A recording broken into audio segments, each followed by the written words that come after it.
Nakikita nyo ba yung pera na yan? Wala na yan, ubos na yan syempre. Ipambabayad ko lang yan dahil lilipat ako ng bahay. Dahil sumisikip na yung inupahan ko ngayon sa dami ng gamit ko eh. Kaya tara, samahan nyo ako lumipat.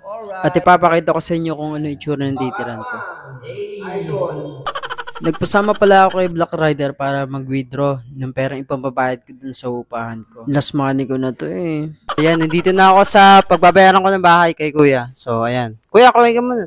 Ayan, kay Kuya nga pala ako magbabayad at ipaprocess na namin. At kukunin ko din yung susi syempre para makapag-ayos-ayos na ako dyan, makapaglinis muna, di ba? At nakabili na nga pala ako ng bigas at 1 kilong asin. Siguro okay na muna yan basta may titira na maayos, di ba? Siguro papalinis ako muna ng kwarto na to.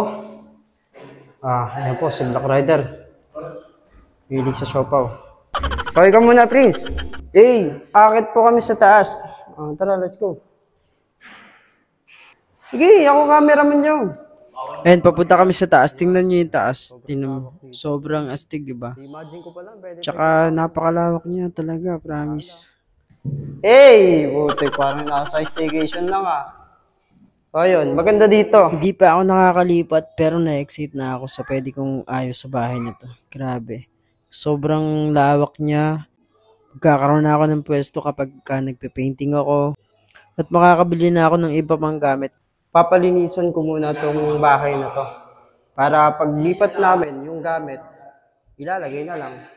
Ayan, nakita nyo naman yung taas, diba? Napakaganda nito, promise. Hindi ko pa naayusan pero ang ganda-ganda na. Sa baba naman tayo. Tingnan natin yung CR. Wow, okay na okay. Meron shower, tsaka, ayan.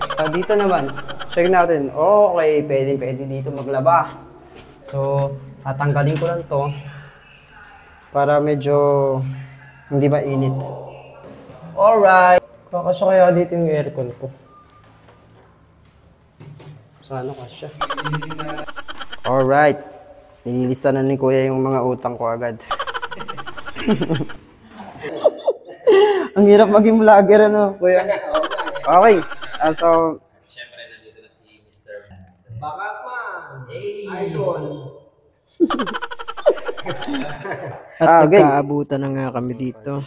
So, ayun, naayos ko na siya. Then, ang paproblemahin ko na lang kung paano ko aakutin yung mga gamit ko.